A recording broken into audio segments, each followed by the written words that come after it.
Hello everyone and once again welcome to WS cube tech myself Umar Taskeer. Guys, इस particular video में हम लोग time series का जो चार्ट है उसके बारे में बात करने वाले हैं। गूगल डेटा स्टूडियो में टाइम सीरीज का चार्ट किस तरीके से हमें दिखता है और ये किस टाइप से हमें हेल्प कर सकता है यहाँ पर रिपोर्ट्स क्रिएट करने में या विजुअलाइजेशन को क्रिएट करने में। गाइस, पिछले कुछ वीडियोज में हम लोगों ने जो हमारे अलग अलग चार्ट्स हैं उनको हम लोगों ने डिस्कस किया।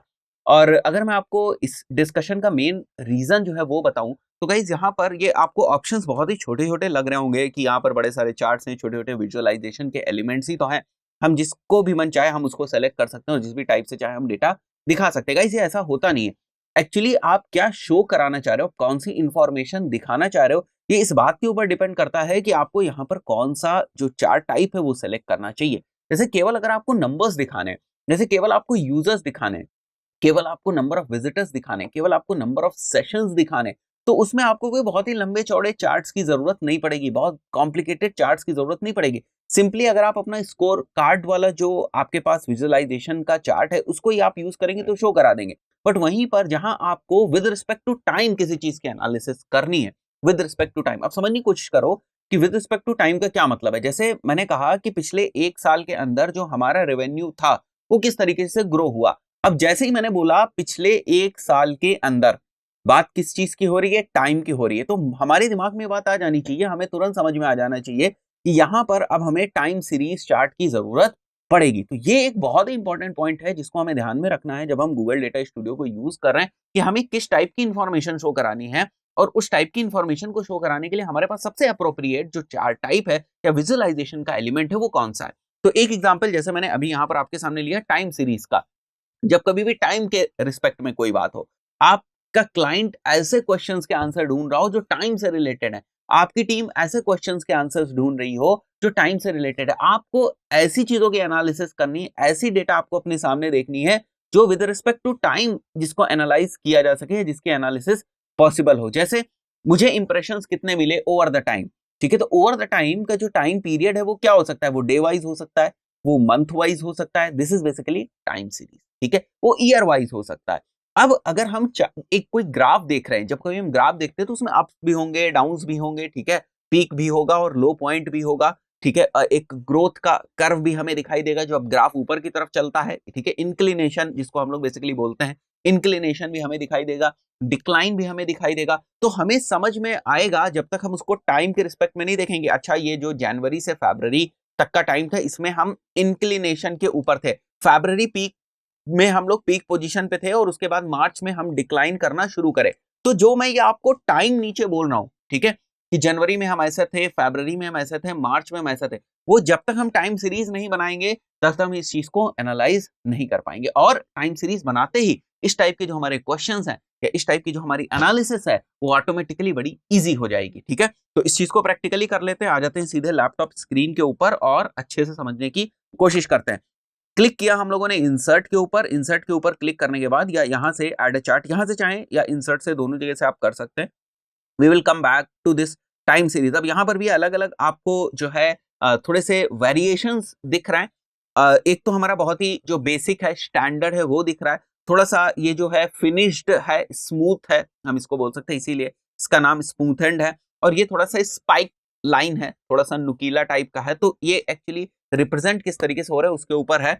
बट हमारे लिए अभी ये बेसिक वाला समझना जरूरी है बिकॉज हम विजुअलाइजेशन पे नहीं जा रहे हैं, हम कॉन्सेप्ट पे जा रहे हैं, ठीक है। तो एक बात अब आप लोगों के दिमाग में आ जानी चाहिए कि कोई भी चार्ट से काम नहीं चलेगा, ठीक है, कोई भी चार्ट किसी भी सिचुएशन में आप उठा के रख लोगे ये चीज काम नहीं चलेगी। हमें समझना है कि हमें इंफॉर्मेशन क्या दिखानी है और वो इंफॉर्मेशन किस टाइप के चार्ट में परफेक्टली आ सकती है, ठीक है। तो यहाँ पर मैं थोड़ा सा बड़ा चार्ट एक बार के लिए बनाता हूँ यहाँ पर, ठीक है। कोई भी बाई डिफॉल्ट एक कोई डेमो डाटा यहाँ पर है जो यहाँ पर सैंपल डेटा है, देख रहे हो आप, गूगल एनालिटिक्स की सैंपल डेटा है। And now what we can see is, यहाँ पर आप देखो न्यू यूजर्स मुझे दिख रहे हैं, ठीक है।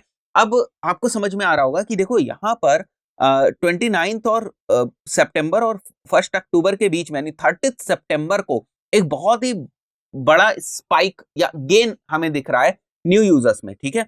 अगर आप इस चीज को देखो तो अच्छा खासा गेन है, क्योंकि अगर आप 1500 के एवरेज से चल रहे हैं, यहाँ पर जैसे आप देखेंगे तो आपको एवरेज कितना दिख रहा है, इस 1500 का एवरेज है ना, ये लगभग लगभग 1500 का एवरेज, 1500 के एवरेज से आप चल रहे हैं और एकदम से आपके किसी दिन 2000 जो है वो न्यू यूजर्स आते हैं।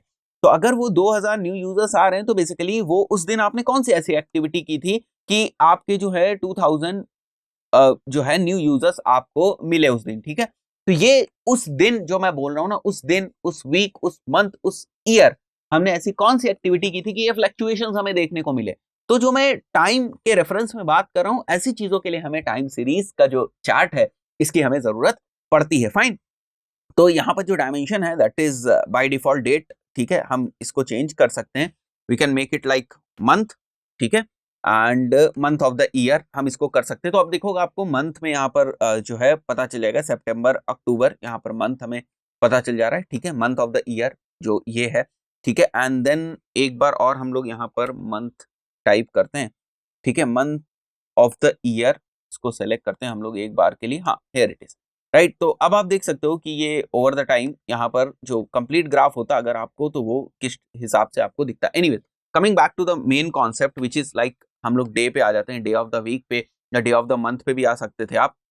सो अगर हम यहाँ पर थोड़ी सी एनालिसिस करने की कोशिश करें तो आप देखोगे 4000 संडे को रहा, 4000 सैटरडे को रहा, बट 6000 और ट्यूसडे वेंसडे में अगर आप देखें तो न्यू यूजर्स का गेन और ज्यादा बढ़ गया, राइट। तो ये एक्चुअली जब तक यहाँ पर टाइम सीरीज नहीं होगी तब तक हम इस चीज को और अच्छे से नहीं एनालाइज कर पाते। अब यहाँ पर तो न्यू यूजर्स रखे हुए हैं, आप इन मैट्रिसेस को चेंज कर सकते हो, बिल्कुल आप इन मैट्रिसेस को चेंज कर सकते हो, आप गोल कंप्लीशंस रख सकते हो, जो भी चीजें हैं, जो भी आपके इंपॉर्टेंट मैट्रिसेस हैं, जिस भी चीज को आपको उस टाइम के लिए मेजर करना है वो आप देख सकते हो। मैंने इसे न्यू यूजर्स रखा हुआ है। अगर आप सेल्स या रेवेन्यू की आप बात कर रहे हैं तो you can definitely come with revenue, ठीक है। एक बार के लिए मैं रेवेन्यू लिखता हूँ। अब ये डिपेंड करता है कि इस वाली डेटा में रेवेन्यू है या नहीं है रेवेन्यू है यहाँ पर। तो आप देख सकते हो कि इस दिन हमारे सामने रेवेन्यू ज्यादा आया या कम आया, ठीक है। तो अब मैं एक और चीज आपको दिखाता हूँ यहाँ पर, राइट। जैसे मैं इसको गाइस कॉपी करता हूँ, ठीक है। इसका मैं डुप्लीकेट, मैंने यहाँ पर एक और चार्ट बनाया हुआ है। फाइन। अब मैं क्या करता हूँ गाइस, यहाँ पर हम क्या स्टडी कर रहे हैं, रेवेन्यू स्टडी कर रहे हैं। इस केस में मैं सेम टाइम के अराउंड रेवेन्यू नहीं, मैं कुछ और यहाँ मेट्रिक ले लेता हूँ। जैसे मैं यूजर्स ले लेता हूँ, ओके, मैं यूजर्स ले लेता हूँ। लेट्स कम डाउन और यहाँ पर हम लोग न्यू यूजर्स या यूजर्स हम लोग ले लेते हैं, एक बार के लिए यूजर्स ले लेते हैं।